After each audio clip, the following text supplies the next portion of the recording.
دكتور أيسر بسالي، استشاري طب وجراحة الأنف والأذن والحنجرة، علاج الشخير واضطرابات النوم، استشاري علاج وجراحات الأنف والجيوب الأنفية.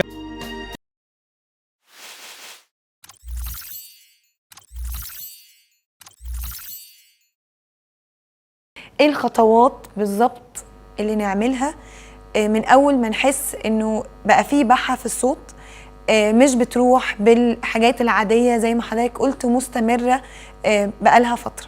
خطوات كده يا دكتور بعد اذن حضرتك. ببساطة أي واحد صوته يتغير، وصوته يتغير ده بيعتمد عليه وعلى الآخرين. يعني أنت حضرتك ساعات تبقى صوتك متغير ومش حاسة، بس لما تكلميني في التليفون أقول لك كده أنت عندك برد، أنت لسه صاحية من النوم، وتلاقي الموضوع ده اللي قال لك مثلا 3 4 تنفار في 3 4 أشخاص قالوا لك الكلام ده، لا يبقى حضرتك لازم تهتمي.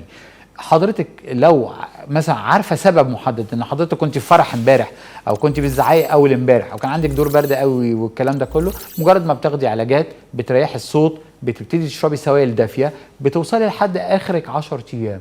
بعد 10 ايام من الحرص منك على استعمال صوتك مع السوائل الدافيه مع راحه الصوت والصوت ما رجعش، لازم حضرتك تتوجهي للدكتور.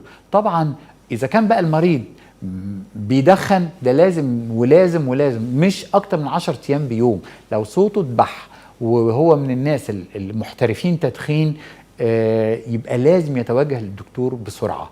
ليه؟ لأنه كل ما يمكن، يعني كل الحالات اللي احنا اتكلمنا عنها بقالنا ساعة دي ممكن نأجلها، بدل 10 أيام يبقوا شهر، ما عدا المدخن. الشهر ده هيفرق معاه كتير قوي. المدخن اللي قعد 10 أيام وصوته مبحوح، لا أرجوك. وساعات يكون يقول لك إيه، أنا تفيت بجيب مثلا بلغم أحمر، أصلا أنا متعود بشرب سجاير فالبلغم بينزل فيه دم. كل الكلام ده كلام فاضي، في حاجه اسمها الكلام ده. انت راجل مدخن خلي بالك، انت راجل مدخن عرضه لتكون الاورام السرطانيه بنسبه مثلا 8 او 9 اضعاف الناس العاديه. فانت جاهز على كده.